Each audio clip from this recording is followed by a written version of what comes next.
안녕하세요. 뉴저지 부동산쌤 리얼터 리차드 최입니다. 여러분들은 집을 보러 가서 쇼잉할 때 무엇을 보시나요? 그냥 둘러보시면서 여기는 리빙룸, 저긴 주방, 방이 좀 좁네. 거의 대부분은 겉모습만 막연하게 보십니다. 왜 그럴까요? 아는 게 없으니까요. 제가 모시고 가는 바이어분들의 절반 정도는 집을 처음 사시는 분들이십니다. 그러다 보니 경험이 없어서 뭘 봐야 될지 모르시는 거죠.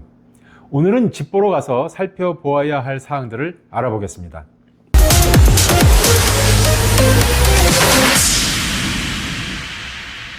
주택의 스트럭처, 기초, 플러밍, 지붕 등 커다란 부분들의 상태는 여러분들의 오퍼가 받아들여진 후 인스펙션 때에 알아낼 수 있습니다.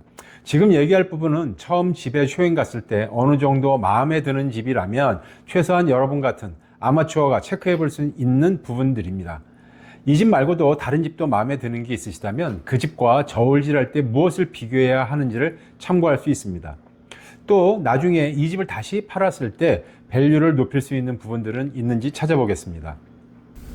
주변의 집들도 잘 살펴보세요. 안 좋은 동네에서 내 집만 훌륭하게 세워져 있는 것은 아무 소용 없습니다. 이 집이 안 좋아도 주변에 좋은 집들이 가득하다면 이것이 훨씬 좋은 것입니다. 집 앞에 노란 줄이 있는 번잡한 도로나 학교나 교회, 센터 등 사람이 많이 몰리는 시설이 있다면 집 밸류가 높아지지 않아요. 로케이션, 로케이션, 로케이션. 3번이나 강조하는 이유는 제일 중요한 부분이 바로 로케이션이기 때문입니다. 집에 도착해서 보니 조경이 잘 되어 있다면 이 집 주인은 집 내부도 잘 관리했을 가능성이 높겠죠. 인스펙터가 잘 조사하겠지만 지붕을 올려다 보세요. 싱글이 균일하게 잘 깔려져 있나요? 싱글이 떠 있는 것이 보이지는 않나요? 지붕은 집에서 가장 돈이 많이 들어갈 부분 중에 하나이기 때문에 잘 살펴보셔야 합니다. 드라이브웨이와 거라지 입구가 바깥으로 살짝 기울어져 있어야 물이 밖으로 잘 빠져나갑니다. 보통 5도 정도의 경사가 필요합니다. 문을 열고 집 안으로 들어가 보죠. 냄새가 나네요. 퀴퀴한 냄새가 난다면 카펫이 오래되고 낡았을 가능성이 많습니다. 곰팡이일 수도 있고요. 담배나 마리화나 냄새가 배어 있지는 않나요? 동물 냄새, 특히 고양이의 배설물은 잘 지워지지 않는 냄새입니다. 자연광이 잘 들어오고 있나요? 조명이 켜져 있다면 다 끄고 둘러보세요. 방문을 열어보세요. 부드럽게 열리고 닫히나요?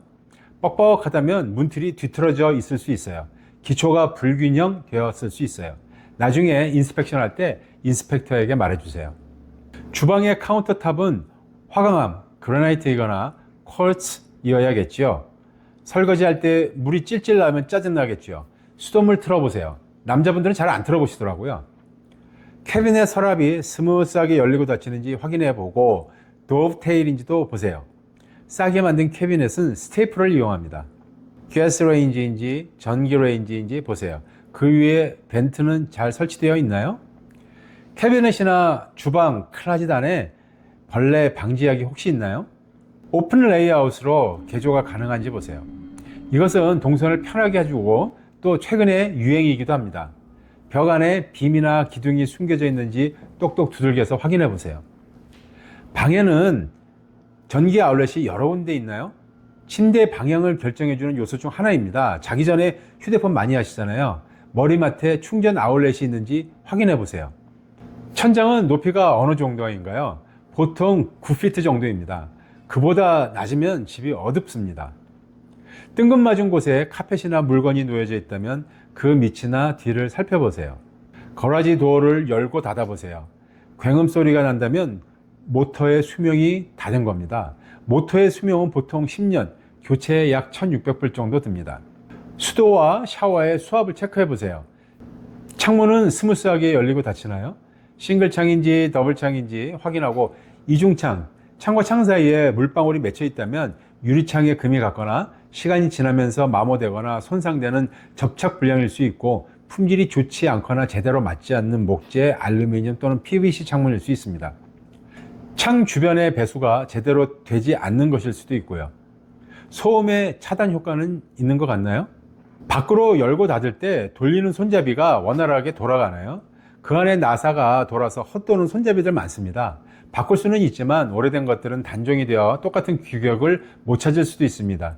창문 전체를 바꿔야 하는 일이 발생할 수도 있습니다.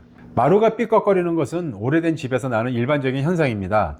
마루, 하드우드 밑에 합판, 플라이우드에 박아놓은 못이 헐거워져서 나는 소리입니다. 침실에서는 베이스보드 플로어 몰딩이 처리가 되어 있나요? 안 된 집도 많습니다. 작은 벌레들이 들어오지 못하게 몰딩이 되어 있다면 좋겠지요. 천장의 색깔이 균일한가요? 그렇지 않다면 비가 새는 흔적일 가능성도 있습니다.